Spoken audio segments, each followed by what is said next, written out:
नमस्कार। आज की स्वागत में आप सभी का आज की क्लास में आप सभी का स्वागत। सर बैक करो ना प्लीज़। आज की क्लास में आप सभी का स्वागत है। पिछले क्लास में हमने देखा था कि योग क्या है, योग का अर्थ क्या है, और आज की क्लास में हम देखेंगे कि योग का एक अर्थ आचार्य पाणिनि ने भी बताया है, उसके बारे में हम देखेंगे। और फिर हम योग की परिभाषा को भी जानेंगे कि किन किन विद्वानों ने योग के बारे में बताया है। तो आइए देखते हैं।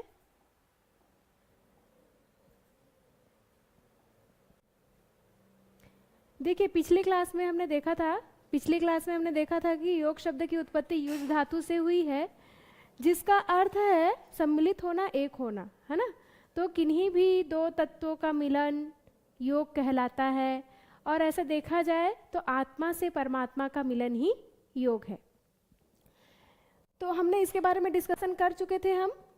नेक्स्ट हम देखते हैं आचार्य पाणिनि के अनुसार योग की व्युत्पत्ति 3 धातुओं से आचार्य पाणिनि ने बताई है। पहला है युजुर्योगे, दूसरा है युज संयमने, और तीसरा है युज समाधौ। युजुर्योगे अर्थात जोड़ना या मिलाना, है ना।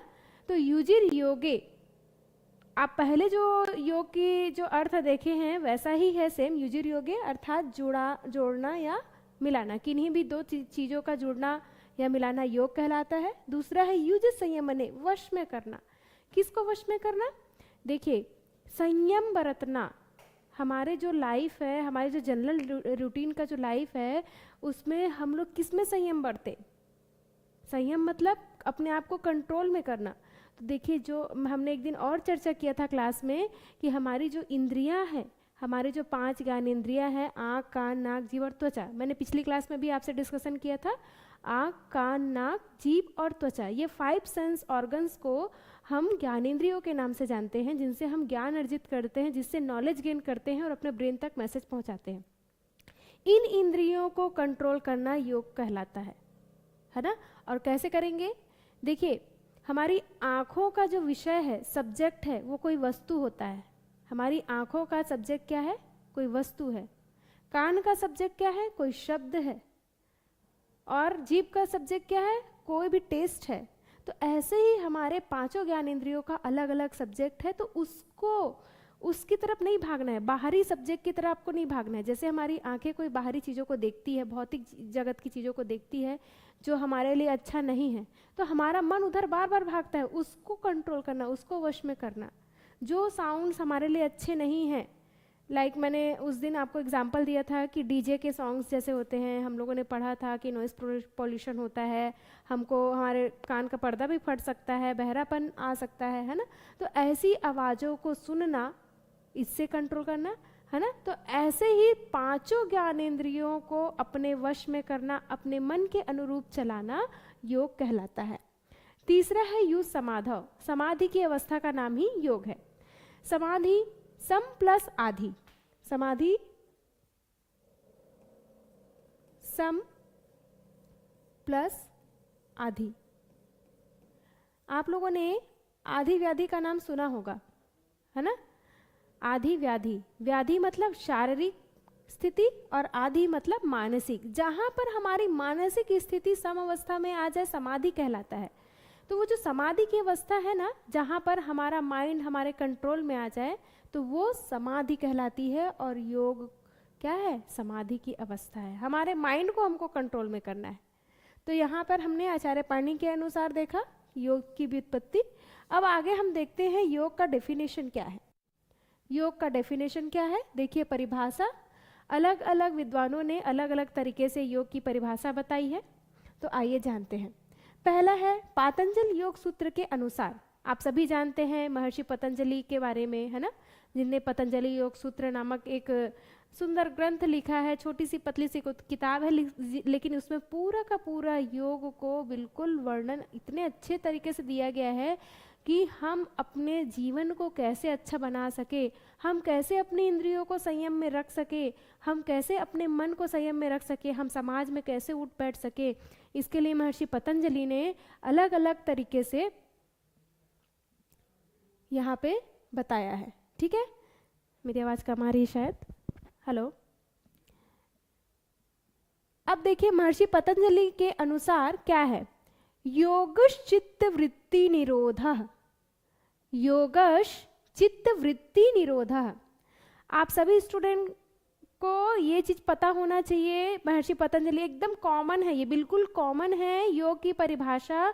ये कहीं भी आप जाएंगे, कहीं भी इंटरव्यू में जाएंगे, चाहे आप योग से रिलेटेड या फिजिकल एजुकेशन से रिलेटेड भी अगर आपको कहीं भी पूछा जाता है, चाहे पीजी डिप्लोमा के बच्चे हो, चाहे मास्टर लेवल के बच्चे हो, तो उनको सबको ये पता होना चाहिए, क्योंकि बेसिक है, ये बेसिक है।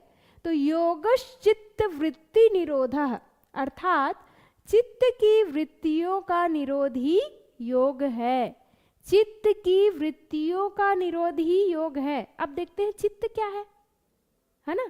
चित्त की वृत्ति मतलब चित्त में कोई वृत्ति है, निरोध मतलब कंट्रोल करना, है ना। तो चित्त की वृत्तियों का निरोध, चित्त की वृत्तियों को कैसे कंट्रोल किया जाए, और वृत्ति क्या है और चित्त क्या है, पहले हम इसको समझते हैं। लोग रट तो लेते हैं लेकिन उनको पता नहीं होता है कि एक्चुअल में चित्त और वृत्ति क्या है।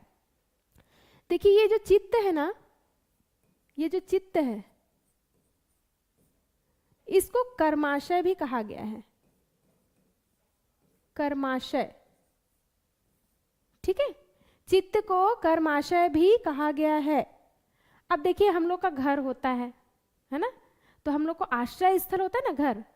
अब जैसे मैं एग्जांपल में बताऊं, जलाशय, जलाशय है ना, जलाशय, जलाशय किसको बोलते हैं, जहां पे पानी भरा होता है, पानी का आश्रय स्थल है, जहां पे जल भरा होता है उसको जलाशय के नाम से जाना जाता है। वैसे ही जहां कर्म भरे होते हैं, कर्म संस्कार इकट्ठे होते हैं, उसको कर्माशय के नाम से जाना जाता है, ठीक है। तो जहां पे जल हो, है ना, जहां पर जल का आश्रय स्थल हो, जहां पे जल इकट्ठा हो, उसको जलाशय के नाम से जाना जाता है। और जहां पर कर्म इकट्ठा हो, हमारे सारे कर्म संस्कार इकट्ठे हो, उसे क्या कहा जाता है, कर्माशय के नाम से जाना जाता है, ठीक है। तो ये जो चित्त है इसको क्या बोलते हैं, कर्माशय बोलते हैं। अर्थात हमारे पूर्व जन्म या इस जन्म जितने भी हमने संस्कार गेन किए हैं, हमने जितने भी अच्छे बुरे जो भी कार्य किए हैं, वो सब कहाँ इकट्ठे रहते हैं, कर्माशय में। कहाँ इकट्ठे रहते हैं, कर्माशय में। मतलब जब हमारी मृत्यु हो जाती है, देखिए आत्मा तो बिल्कुल अलग है, तो हमारी जब मृत्यु हो जाती है तो यही जो चित्त है ये आत्मा के साथ चलता है। शरीर तो जाएगा नहीं, शरीर तो यही छूट जाता है, लेकिन यही जो चित्त है ये आत्मा के साथ आपके संस्कारों को लेकर के चलता है और हमारा पुनर्जन्म होता है, ठीक है। तो हमारा पुनर्जन्म होता है किसके कारण, ये चित्त सारे संस्कारों को इकट्ठा करके रखता है। आप सभी जानते हैं कि हम जैसा कर्म करते हैं वैसा ही हमको फल मिलता है ना। तो हम जो कर्म करते हैं वो फल को भोगने के लिए, तो फल कहीं ना कहीं भोगने के लिए कहीं ना कहीं संस्कार हमारे इकट्ठे रहेंगे। तो कहाँ इकट्ठे रहेंगे, हमारे चित्त में इकट्ठे रहते हैं। चित्त दिखाई नहीं देता है, लेकिन चित्त में हम जो कर्म संस्कार को, जो भी हम कर्म कर रहे हैं, किसी की हेल्प कर रहे हैं, किसी की बुराई कर रहे हैं, किसी के बारे में अच्छा सोच रहे हैं, किसी के बारे में गलत सोच रहे हैं, अपने अचीवमेंट्स के से रिलेटेड हो चाहे अपने फैमिली से रिलेटेड हो, आप कोई भी थॉट्स क्रिएट करते हैं या कोई भी कार्य करते हैं, वो सब कार्य कर्म फल सिद्धांत के लिए चित्त में इकट्ठा रहता है और एक टाइम पीरियड आने पर उसका फल हमें प्राप्त होता है। तो चित्त क्या है, कर्माशय है। अब वृत्ति क्या है, वृत्ति को विचार बोला गया है। वृत्ति विचार, थॉट्स, ठीक है। जितने भी विचार हमारे डेली रूटीन में बार बार बार बार हमारे माइंड में क्रिएट होते हैं, वो वृत्ति है। अब सोचिए हमारे दिन में कितने, पूरे दिन भर में हमारे मन में कितने सारे थॉट्स आते हैं, इतने सारे थॉट्स आते हैं कि हम खुद काउंट नहीं कर सकते। 100 से ज़्यादा थॉट्स आते होंगे सुबह से लेकर शाम तक। और अब तो ऐसा भी हो गया है कि अगर आप गहरी नींद में नहीं सोते हैं, आपके अंदर जो सपने क्रिएट हो रहे हैं वो भी संस्कार के रूप में आ रहा है। कुछ ना कुछ ऐसा सोचते हैं, कुछ ना कुछ ऐसा देखते हैं जिसकी वजह से आपका मन आप सोने की अवस्था में भी शांत नहीं रहता है। फिर बोलते नींद पूरी नहीं हुई है। ठीक है। तो इन विचारों को कैसे कंट्रोल किया जाए, तो महर्षि पतंजलि ने क्या बताया, योगश चित्त वृत्ति निरोधा। एक एग्जाम्पल और देखते हैं हम लोग, ठीक है, एक एग्जाम्पल और देखते हैं। ये देखिए, ये ना तालाब है, मान लीजिए ये तालाब है और इसमें पूरा पानी भरा हुआ है। ये तालाब है और इसमें पानी भरा हुआ है, ठीक है।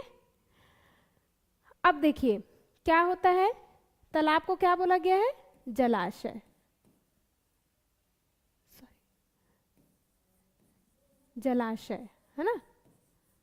तो ये तालाब में जब पानी भरा हुआ है, मान लीजिए तालाब क्या है, चित्त है, और ये जो पानी भरा है क्या है, सारे संस्कार है, सारे क्या है, संस्कार है, मतलब पुराने जो भी थॉट्स हैं, पुराने जो भी विचार है ना, वो क्या है, तालाब में जो पानी भरा हुआ है ना, वो सारे विचार हैं, सारे संस्कार हैं, ठीक है। आप गए, बहुत शांत बैठा हुआ, ये पानी बिल्कुल शांत अवस्था में है। आप गए, आपने एक पत्थर उठाया, पत्थर उठाया और उस शांत तालाब में जोर से पत्थर फेंका। तो जैसे ही आप पत्थर फेंकते हैं तो तालाब में क्या होगा, तालाब में लहरें, तरंगे उत्पन्न होंगी, और वो तरंगे सिर्फ, मान लो पत्थर आपने यहाँ पर फेंका है, पत्थर आपने यहाँ फेंका है, लेकिन उसका प्रभाव कहाँ तक होगा, पूरे किनारे तक होगा। मतलब पूरा तालाब विचलित हो जाता है। पूरा तालाब कैसा हो जाता है, विचलित हो जाता है। वहाँ की जो शांत अवस्था में जो पानी ठहरा हुआ है, वो अपने आप ही लहरें, तरंगे लेना उत्पन्न कर देती है। इसी प्रकार जैसे आप शांत तालाब में पत्थर फेंकते हैं और तरंगे आपको लास्ट तक, किनारे तक आपको डिस्ट्रैक्ट कर देती है, उसी प्रकार हमारे मन में जो विचार उत्पन्न हो रहे हैं, तो हमारे जो चित्त के संस्कार हैं, जो सोई हुई अवस्था में है, जो सुषुप्त अवस्था में है, तो आप किसी घटना को देखते हैं या आप किसी ऐसी एक्टिविटीज़ को देखते हैं जिसकी वजह से आपके मन में ओवर थिंकिंग होता है और आपका माइंड वहाँ से डिस्ट्रैक्ट हो जाता है। उसी को कंट्रोल करना क्या है, योग है, ठीक है। मतलब हमारा जो मन है वो बहुत सारे विचार क्रिएट करता है। जैसे एग्जाम्पल में देखिए, बचपन में कोई घटना घटित हुई होगी, अपने फ्रेंड सर्कल हो सकता है, या आपके साथ कोई भी ऐसा घटना घटित हुई होगी, या आपके जानकारी में किसी के हुआ होगा, तो आपने बहुत पहले कोई घटना देखी थी या सुनी थी। आप यहाँ से जा रहे हैं, यहाँ से निकले, अपने घर से निकले या जहाँ भी आप हैं वहाँ से निकले, रास्ते में कोई ऐसी घटना देख लिया आपने, मान लो कहीं पे आग लग गया, कहीं पे कोई टक्कर लग गया, या कुछ भी ऐसी एक्टिविटीज़ होती है, तो आपका टारगेट क्या है, मान लो आप घर से जा रहे हैं मार्केट के लिए, तो आपका टारगेट क्या होगा, हमको मार्केट जाना है। लेकिन बीच में घर से मार्केट तक के डिस्टेंस, जो भी बीच में आपका जो टाइम पीरियड होगा या रास्ता होगा, वहाँ पर ऐसी कोई घटना घटित होती है जिससे आपका मन डाइवर्ट हो गया। कहाँ से, मार्केट से। मार्केट से मन आपका डाइवर्ट हो गया और उस घटना को देख करके, उस घटना को सुन करके आप अपने पुराने यादों को ताज़ा करना शुरू कर देते हैं। उससे क्या होगा, ओवर थिंकिंग शुरू हो जाती है और आप अपने टारगेट से तुरंत हट जाते हैं, डिस्ट्रैक्ट हो जाते हैं। उसी को कंट्रोल करना योग है, ठीक है। तो महर्षि पतंजलि ने कितना सुंदर आपको, हम सबको देखिए डेफिनेशन दिया है कि चित्त की वृत्तियों का निरोध है। सिंपल अगर लैंग्वेज में देखा जाए तो हमारे मन में जो विचार उत्पन्न होते हैं, हमारे मन में जो चीज़ें उत्पन्न होती है, उसको कंट्रोल करना क्या है, योग है, ठीक है। ओवर थिंकिंग नहीं करना है, ठीक। अब उसके बाद में देखते हैं श्रीमद् भगवद गीता के अनुसार। श्रीमद् भगवद गीता के बारे में आप सभी जानते हैं, है ना। तो श्रीमद् भगवद गीता जो है, आप सभी को पता होगा, महाभारत का एक पार्ट है, भगवान कृष्ण के द्वारा गाया हुआ एक गान है, इसीलिए इसको गीता भी कहा गया है, क्योंकि भगवान के द्वारा गाया हुआ एक गीत है, एक गान है ना। तो उसमें भी भगवान कृष्ण ने योग का परिभाषा बताया है कि योगियों को कैसा होना चाहिए। तो देखिए यहाँ पर योगस्थः कुरु कर्माणि संग त्यक्त्वा धनंजय सिद्ध सिद्धयो समो भूत्वा समत्वम योग उच्यते, ये बताया गया है, ठीक है। तो यहाँ पर क्या बोला गया है, योगस्थः कुरु कर्माणि संगम त्यक्त्वा धनंजय। धनंजय किसको बोला गया है, अर्जुन को, है ना।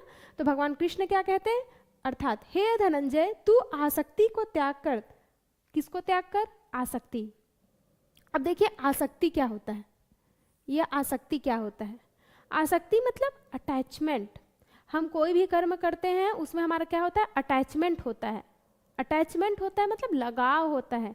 आप कोई भी कर्म करते हैं तो उसके फल की चाह रखते हैं, फल की इच्छा रखते हैं, और वो क्या करता है, अगर आपको उसके फल जो आप सोचे हैं या जो रिजल्ट आप चाहते हैं वो नहीं मिल पाता है तो आप क्या होते हैं, तुरंत आपका मोरल डाउन हो जाएगा, आप उदास हो जाते हैं, है ना, या फिर वो आपके संस्कार में कन्वर्ट तो होगा ही होगा। तो यहाँ पे क्या बोला है भगवान कृष्ण ने कि आसक्ति को त्याग कर तथा सिद्धि और असिद्धि में समान बुद्धि वाला होकर योग में स्थित हुआ कर कर्तव्य कर्मों को कर और समत्व ही योग है। सिद्धि और असिद्धि, ठीक है। देखिए हम जो ह्यूमन बींग्स हैं, हम लोग जो भी मनुष्य हैं, तो हम लोग क्या करते हैं, मान और अपमान देखते हैं, ठीक है। कोई हमारा बहुत ज़्यादा मान कर दिया तो हम बिल्कुल खुश हो जाते हैं, कोई अपमान कर दिया तो गुस्सा हो जाते हैं, है ना। कोई हमारी प्रशंसा कर दिया तो फूले नहीं समाते हैं, अरे बाप रे बहुत अथाह सागर में तैरने जैसा। लेकिन अगर कोई हमारा अपमान कर दे, कोई हमारी बुराई कर दे तो उससे लड़ने चले जाते हैं या गुस्सा करते हैं, है ना। तो यहाँ पर क्या है, करने वालों को आप करने दीजिए, आपकी प्रशंसा करनी है, आपकी बुराई करनी है, आपकी अच्छाई करने दीजिए, लेकिन आपके अंदर समान बुद्धि होनी चाहिए। समान बुद्धि समबुद्धि मतलब आपके अंदर प्रशंसा सुनने को लेकर के या फिर बुराई सुनने को लेकर के, दोनों में आपका मन कैसा होना चाहिए, समभाव से होना चाहिए। ये नहीं कि प्रसन्नता में अधिक उछलो और बुराई में दुख लो, है ना। तो यहाँ पर क्या बोला गया है कि समत्वम योग उच्यते।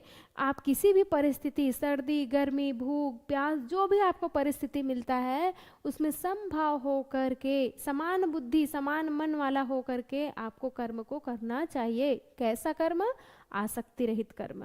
मतलब हम कोई भी कर्म करते हैं उसमें हमारा अटैचमेंट, हमारा लगाव ना हो।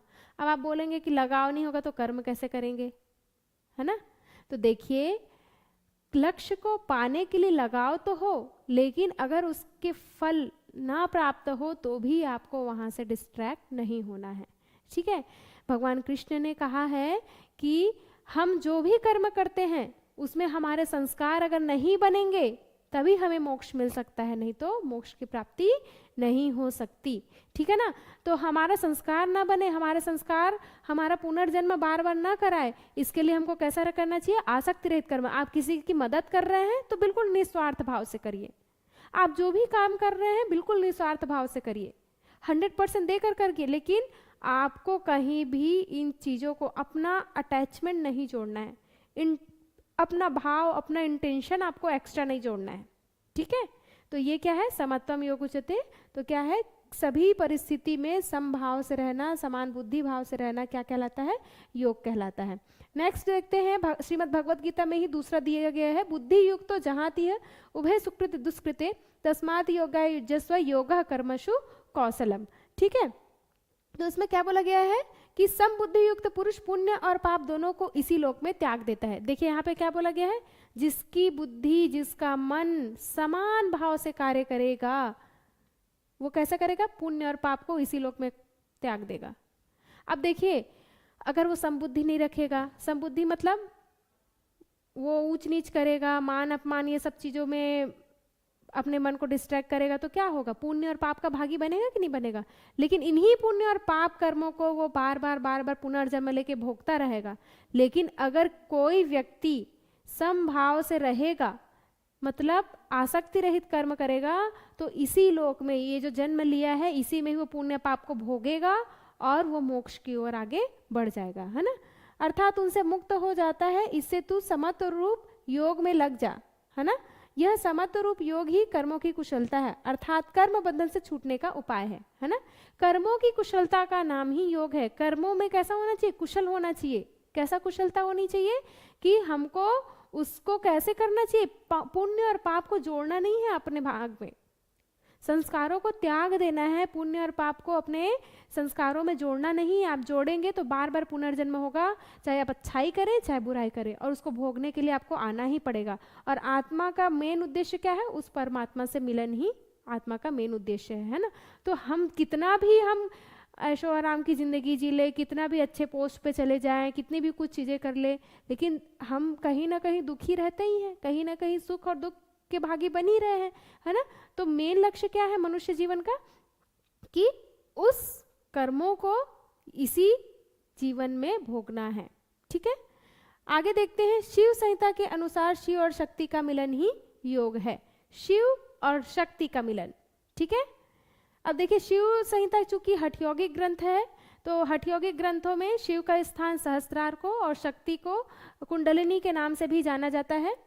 और आप ऐसा भी देख सकते हैं कि यहाँ पर क्या है, पुरुष और प्रकृति को भी लिया जा सकता है, लेकिन क्योंकि ये हठयोगिक ग्रंथ है तो यहाँ पर शिव और शक्ति का मिलन मतलब क्या है कि हमारे सहस्त्रार चक्र में जो शिव का स्थान है वहाँ किसका मिलान करना, कुंडलिनी शक्ति। कुंडलिनी शक्ति एनएस पार्ट में मूलाधार चक्र के पास विराजमान है। सबके शरीर में, सूक्ष्म शरीर में कुंडलिनी शक्ति संचालित होती है और उन कुंडलिनी शक्ति को किससे मिलाना, शिव से मिलाना, है ना। और ये कैसे संभव होगा, हठयोगिक ग्रंथों में चक्रों की साधना बताई गई है। आप सबको सभी को ज्ञात होगा हमारे शरीर में 60 चक्र होते हैं और 7वां शिव का स्थान सहस्त्रार चक्र को माना जाता है। तो मूलाधार, स्वादिष्ठान, मणिपुर, अनाहत, विशुद्धि, आज्ञा और सहस्त्रार चक्र। तो हठयोगिक ग्रंथ में अगर समाधि और मोक्ष की तरफ बढ़ना है तो किसका जागरण होना जरूरी है, चक्रों का जागरण जरूरी है। तो वहां पे शक्ति को किसका प्रतीक माना गया है, कुंडलिनी शक्ति का प्रतीक माना गया है। तो शिव और शक्ति, जब कुंडलिनी जागृत होकर के सहस्त्रार में मिल जाती है तो उसे क्या बोला गया है, शिव और शक्ति का मिलन कहा गया है। ठीक है, अब देखिए कठोपनिषद के अनुसार कुछ ही हमारे पास डेफिनेशन है, ज्यादा आपको नहीं बताएंगे। ठीक है, तो कठोपनिषद के अनुसार देखिए उपनिषद बहुत इंपॉर्टेंट है ना। 108 उपनिषद जिसमें से एक है कठोपनिषद। देखिए जो कठोपनिषद है बहुत इंटरेस्टिंग भी है। इसमें यम नचिकेता संवाद आता है। यम, भगवान यम को आप सभी जानते हैं, जिनको मृत्यु का देवता कहा गया है। और जो नचिकेता होता है वो 8 साल का बालक होता है। तो 8 साल का जो बालक होता है वो अपने पिता से वरदान अपने पिता से कहता है कि मुझे किसको आप दान में दोगे, है ना। इसकी एक स्टोरी है, बहुत लंबी स्टोरी है। तो उनको बोला गया कि जाओ तुम्हें मैं यम को दान में देता हूँ, है ना। तो ऐसी उनकी स्टोरी आती है। तो उसमें क्या कहा गया है, जब 5 इंद्रियां मन के साथ स्थिर हो जाती है और बुद्धि निश्चेष्ट अर्थात स्थिर हो जाती है, तब इसे सर्वोच्च पद प्राप्त हुआ मानते, यही योग की अवस्था है। अब इसको समझते हैं। 5 इंद्रियां, है ना, क्या क्या, आंख, कान, नाक, जीभ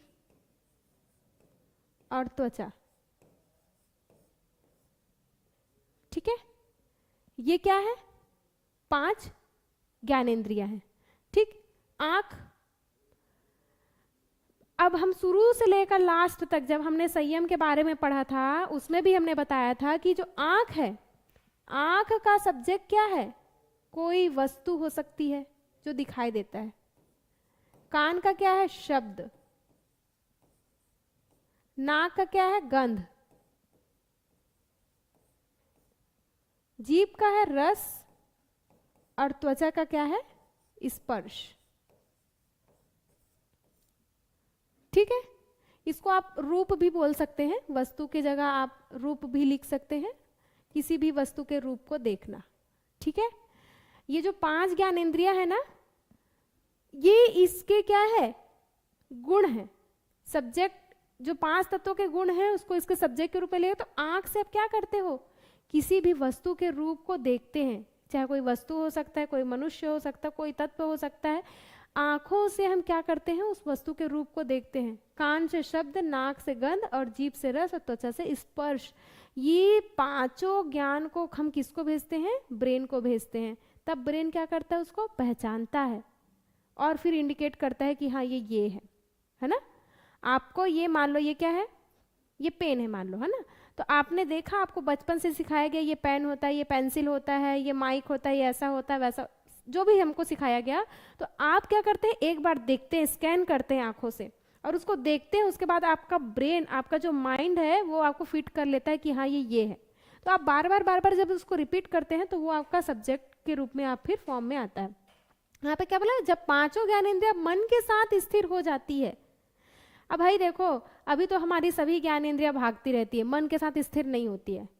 मन कुछ और बोलता है, इंद्रियां कुछ और बोलती है। इंद्रिया को उनकी जो अच्छी लगती है, जो भी उसको पसंद हो वो चीजें चाहिए, लेकिन मन को क्या चाहिए, जो शरीर को अच्छा लगे या शरीर के लिए अच्छा हो वो चाहिए, है ना। तो ये अपोजिट भागता है, अपोजिट बिल्कुल उल्टा भागता है किसका, हम जैसे नॉर्मल जो ह्यूमन बींग्स है, ठीक है। लेकिन जो योगियों की अवस्था में है उन लोगों का ये अवस्था प्राप्त हो जाती है, ठीक है। तो यहाँ पे क्या होता है कि हमारी जो इंद्रियां हैं वो बाहरी चीजों की ओर भाग रही है, और मन क्या बोलता है, ये शरीर के लिए अच्छा है, ये नहीं है, ये तर्क वितर्क करता है मन।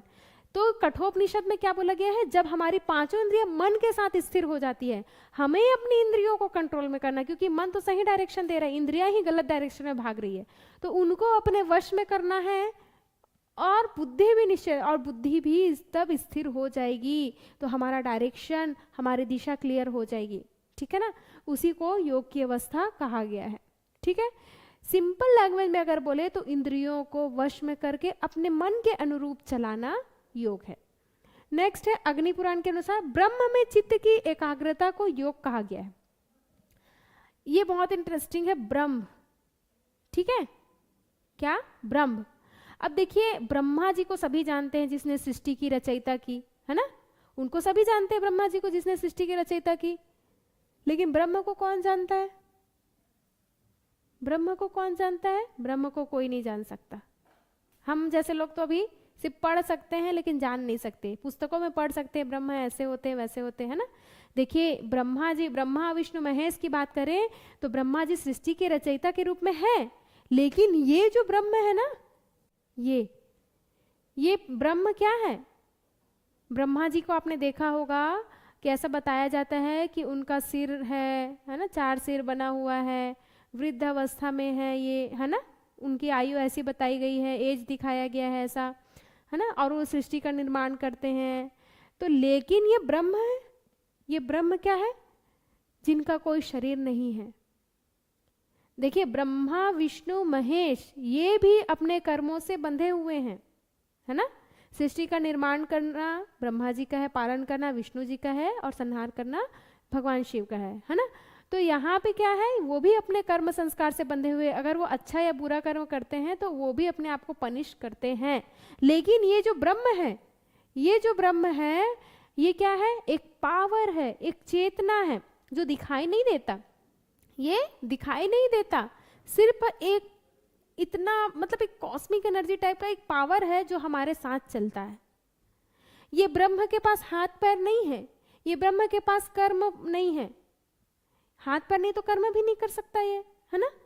और ये किसी भी कर्मों में लिप्त भी नहीं हो सकता क्योंकि कर्म ही नहीं किया है।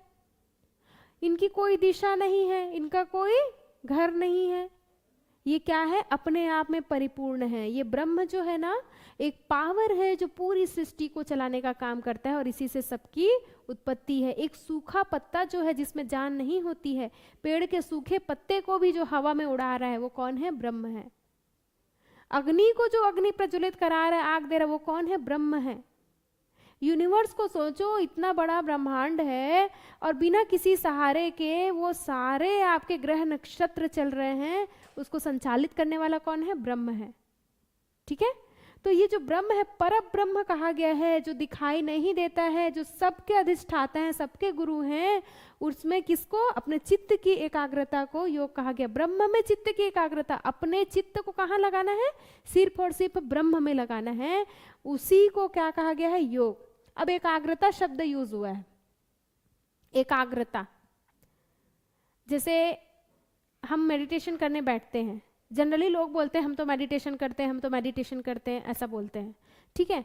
तो क्या आप आंख बंद किए, मान लो आप फॉर एग्जाम्पल आपने सन मतलब सूर्य भगवान का मेडिटेशन किया, या कोई किसी चित्र को लेकर के किया, किसी भी भगवान को आप मानते हैं उनका मेडिटेशन किया, उन पे फोकस किया, तो आप क्या करते हैं, एक मुश्किल से 1 मिनट या 1.5 मिनट 2 मिनट, इससे ज़्यादा आप फोकस नहीं कर पाते हैं। फिर क्या होता है, हमारा माइंड जो है वो कहीं और भाग जाता है, फिर बोलते इतने सारे थॉट्स आते हैं कि वो फिर आँख खोलो रहेगा तो उतना नहीं आएगा। आँख बंद किए, किसी को फोकस किए, थोड़ी देर होल्ड हुआ, उसके बाद में तुरंत हमारा माइंड कहीं और भाग जाता है, ठीक है।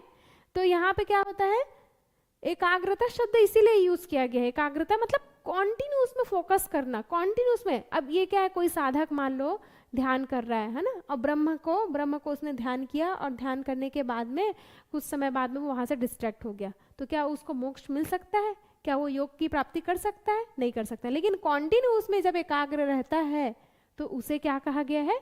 योग कहा गया है। ठीक है, नेक्स्ट हम देखते हैं आचार्य पंडित श्री राम शर्मा के अनुसार। ठीक है, पंडित श्री राम शर्मा आचार्य जी को जानते होंगे मोस्टली सभी। इनने क्या कहा है? चित्त की चेष्टाओं को बहिर्मुखी बनने से रोककर उन्हें अंतर्मुखी करना तथा आध्यात्मिक चिंतन में लगाना ही वृत्तियों का निरोध कहलाता है, और यही योग है।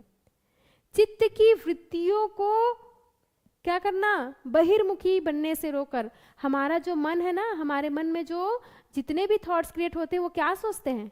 सिर्फ बाहरी दुनिया को सोचता है। जो भौतिक दुनिया है, ये लौकिक दुनिया है, ये दिख रहा है ना, ये पेन है, ये मेरा ड्रेस है, मेरा घर है, मेरा मकान है, मेरा पोस्ट है, मेरा कॉलेज है, मेरा स्कूल है, सब मेरा जितना भी चीजें आंखों से दिखाई दे रहा है, ये कैसा है? नष्ट होने वाला है, बाहरी है। तो उधर डिस्ट्रैक्ट होने से रोक कर कैसा बनाना? अंतर्मुखी, अपने आंतरिक अंगों, सूक्ष्म शरीर, अपने आत्मा की ओर लगाना। ठीक है, और क्या करना? आध्यात्मिक चिंतन में लगाना, अपने आप को अध्यात्म की ओर ले जाना, क्या कहलाता है? योग कहलाता है। ठीक है, तभी क्या होगा? वृत्तियों का निरोध होगा। तभी क्या होगा? वृत्तियों का निरोध होगा। हमारा जो विचार है वो तभी कंट्रोल में आएगा। कभी आप ट्राई करके देखना, हम इतने उलझन भरी जिंदगी में इतने उलझे हुए हैं, कभी कुछ कभी कुछ कभी कुछ कभी कुछ, ऐसा होता रहता है। आप 5 मिनट के लिए भी शांत दिमाग से बैठोगे ना, सब थॉट्स को, सभी विचारों को एक साइड करके, आपको बहुत सेटिस्फेक्शन मिलेगा। ठीक है, तो यहाँ पर क्या बोला गया है कि उन्हीं बाह्य विचारों को, ठीक है, देखिए हमें अपने जीवन यापन करने के लिए इन चीज़ों को क्या करना पड़ेगा? सहना भी पड़ेगा, क्योंकि अगर हमारे पेट में भोजन नहीं जाएगा तो हम दूसरा काम नहीं कर सकते, और उसके लिए हमको धन अर्जित करने के लिए कुछ ना कुछ करना ही पड़ेगा, है ना। तो यहाँ पर क्या है, उसमें तो आप लगोगे ही लगोगे, बहिर्मुखी आपको कर होना ही पड़ेगा, लेकिन एक समय 24 घंटे में कम से कम 5 मिनट 10 मिनट ऐसा निकालें जिसमें खुद के बारे में सोचे, खुद के बारे में जाने, है ना। हम खुद को टाइम नहीं दे सकते, दुनिया को सब पूरा टाइम देते हैं, लेकिन हम खुद को टाइम नहीं देते हैं। तो उसी आध्यात्मिक चिंतन में लगाना, अपने आप को जानना, क्या कहलाता है? योग कहलाता है। तो इस तरीके से आपका जो योग का जो डेफिनेशन है यहीं पे कंप्लीट होता है। नेक्स्ट सेशन में फिर हम लोग देखेंगे कि आपका जो योग की हिस्ट्री है ना, योग की जो हिस्ट्री है वो क्या है, कैसे हैं, वो हम लोग कल देखेंगे। बाकी जो भी क्वेश्चंस होंगे आप बता सकते हैं कमेंट पे। और थैंक यू सो मच, आज के लिए बस इतना ही।